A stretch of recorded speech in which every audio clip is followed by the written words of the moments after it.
Mas eu vou confidenciar duas coisinhas que eu conversei com o Pedrinho, presidente. Informações importantíssimas sobre o Cruzeiro na tentativa de repatriar, entre aspas, o Gerson para o Brasil. O Gerson não tá nada feliz lá no Zenit e agora o Cruzeiro tá tentando trazer. Vamos trazer as informações. Já dá um like, clica aqui no like rapidinho e segue nosso canal que a gente tem notícia de futebol todos os dias. Vem com a gente. O Cruzeiro contratando um jogador como o Gerson, ele passa um recado de que eu estou nessa briga. Eu quero subir um degrau, dar um passo à frente. Se em 2025 eu acompanhei os líderes do Campeonato Brasileiro, acompanhei a disputa do título brasileiro, cheguei na semifinal da Copa do Brasil e poderia estar na final, acho que o Cruzeiro pagou muito o preço de um péssimo primeiro jogo na semifinal contra o Corinthians. No jogo da volta venceu, levou para os pênaltis, poderia ter se classificado, né, nos pênaltis ali, um detalhe aqui, outro ali. Mas contratando um jogador como o Gerson, o Cruzeiro passa a mensagem: eu quero vir para a briga. Para você ganhar título grande, você precisa de jogadores grandes. E o Cruzeiro tem jogadores grandes, teve jogadores grandes nessa temporada. Só colocar, você tem 3 jogadores em nível de seleção brasileira. O Fabrício Bruno e o Caio Jorge foram convocados. O Matheus Pereira não foi, mas deveria. Inclusive falei isso aqui ao longo do ano. Acho que um dos erros, um dos problemas do Ancelotti nessa condução aqui é não ter chamado o Matheus Pereira. Então, e você trazer um jogador do tamanho do Gerson, do impacto do Gerson no futebol brasileiro, é um recado para todo mundo. Olha, eu estou vindo para subir um degrau.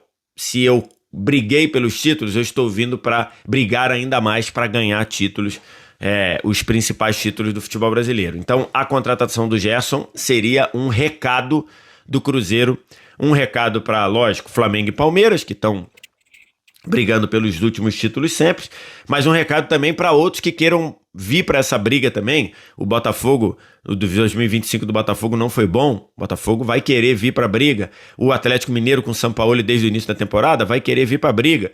De repente, o campeão da Copa do Brasil aí pode vir para uma briga mais forte, ou o Vasco ou o Corinthians. Você tem eventualmente o Grêmio com diretoria nova. Então, a galera que vai brigar, o Cruzeiro vai passar um recado, se trouxer o Gerson, assim: eu estou nessa briga para valer. Do ponto de vista do Gerson, quando o Gerson fez a ida pro Zenit, eu falei aqui no canal do VSR, o vídeo tá aí, outros falaram também. Para quem tá de fora, é lógico que não fazia muito sentido trocar o Flamengo no momento que o Flamengo estava, no momento que o Gerson convocado para a seleção brasileira, trocar para o Zenit, um clube que não disputa competição europeia, um clube que é dominante no seu país, mas que você fica meio escondido, né? Apesar do Luiz Henrique e do Douglas Santos estarem sendo convocados pelo Ancelotti jogando no Zenit, pro Gerson era um risco. E o papo de Gerson, hein? Porque tem bastante gente interessada. Alguém vai levar? Será, Olaé? Não é fácil negociar com os russos, né? E também com o Marcão, né? O pai do Gerson, que é o agente, né? O empresário do Gerson. Então, a situação é a seguinte: hoje o Pedro Lourenço, Pedrinho, né, que é o presidente da SAF do Cruzeiro, ele disse: a gente tem interesse no Gerson, né? Agora, ter o interesse e partir para uma negociação, aí são outros 500, né, como a gente diz. Bom, o Gerson, ele pertence ao Zenit da Rússia.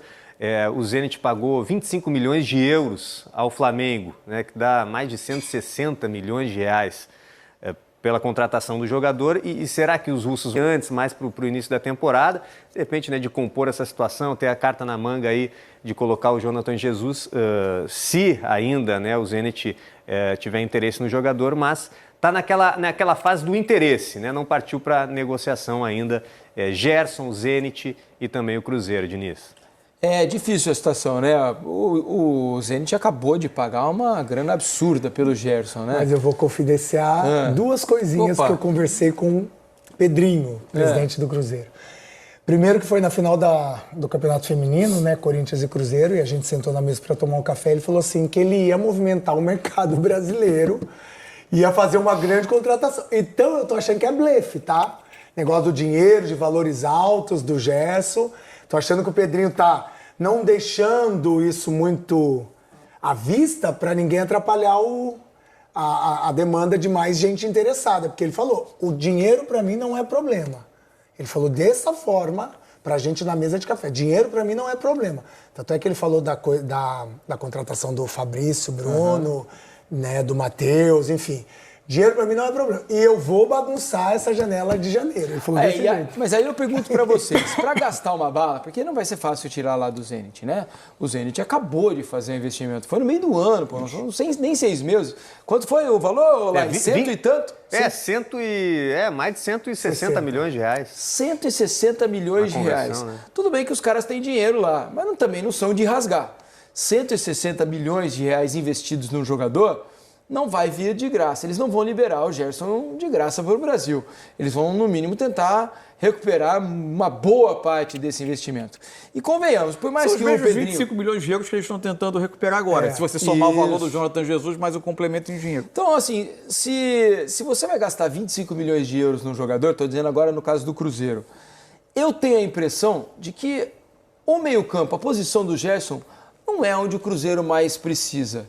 Pelo que jogaram os volantes do Cruzeiro nessa temporada, ele tem o Mateuzinho ainda como opção no banco. Eu acho que seria essa posição para você gastar o dinheiro se o Tite for pensando no Cruzeiro? Se o Tite for manter o desenho de time É o meia-ponta. que terminou, ele ocupa o lugar do Christian. Exatamente. Pode ser, né? O meia-ponta. Aí eu acho, o Christian fez um ótimo ano, acho um jogador muito útil, mas eu acho que aí sobe o nível, né? Acho que o Gerson... Inclusive, agora, e tem outra coisa, gente. Se a gente pensar se a gente começar a pensar num 11, a gente vai chegar exatamente do que talvez tenha separado o Cruzeiro de um voo mais alto.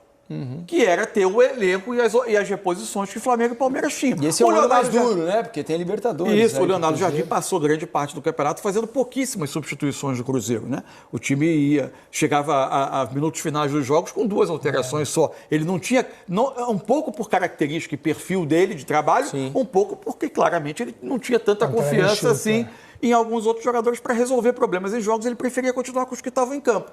Então, eu acho que assim, se o Cruzeiro nesse momento pode ter um dono que quer colocar, e as normas do futebol brasileiro permitem que um dono coloque quanto dinheiro ele quiser, eu acho que o Gerson pode subir nível numa posição de meia pela direita no Cruzeiro. Mas e aí, será que o Gerson vai reconhecer que errou, rapaziada? Quero saber a sua opinião, deixa seu comentário aqui embaixo e dá um like, segue o nosso perfil que a gente tem notícia de futebol todos os dias.